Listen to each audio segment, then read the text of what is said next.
శివుడికి అభిషేకాలు ఇష్టం అని చెప్పి మహాశివరాత్రి రోజు ప్రత్యేకంగా బోలెడు లీటర్ల పాలని కానీ తేనెని కానీ పెరుగని కానీ మనం వేస్తూ ఉంటాం, అభిషేకం చేస్తూ ఉంటాం.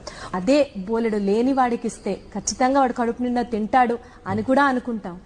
శివుడికే ఇస్తున్నాం అనుకోని లేని వాడికే ఇవ్వచ్చుగా. చాలా అలా ఇచ్చినా అది సంతోషం. లేని వాడికి ఇచ్చినా కూడా శివుడు ఆనందిస్తాడు కదా. కానీ శివుడు అని భావించిన వాడు అభిషేకం చేయడం వల్ల ఉన్న విశేషం ఏంటంటే పైన చూస్తూ ఉంటే ఏం కనబడుతుందంటే ఊరికనే పోసేస్తున్నారని కనబడుతుంది.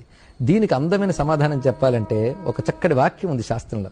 వృక్షస్య మూలశేకేన శాఖా పుష్యంతి వై యథా అనేటువంటి ఒక భావం ఉన్నది ఇక్కడ. అది ఎలా కనబడుతుందంటే మనకి చెట్టులో రావాల్సిన ఫలం కొమ్మల్లోనే దొరుకుతుంది. పళ్ళు కానీ పువ్వులు కానీ ఆకులు కానీ కొమ్మల్లోనే ఉంటాయి. కానీ మనం నీళ్లు పోయాలన్నప్పుడు కనబడే కొమ్మల మీద నీళ్లు పోయాం, కనబడిన మూలంలో పోస్తాం. అప్పుడు ఎవడైనా మనం చూసాడు అనుకోండి, అసలు చెట్టుకి ఎలా నీళ్లు అందుతున్నాయో తెలియని మూర్ఖుడు ఒకడు వచ్చి అరే మనకు పళ్ళు అవి పైన వస్తుంటే పైన నీళ్లు పోయాలి కానీ కనబడిన నేల మీద నీళ్లు పోస్తున్నావేమిట్రా అంటాడు. వాడెంత మూర్ఖుడో శివుడికి అభిషేకం చేసి వృధా చేస్తున్నారు అనేవాడు కూడా అంతే మూర్ఖుడు.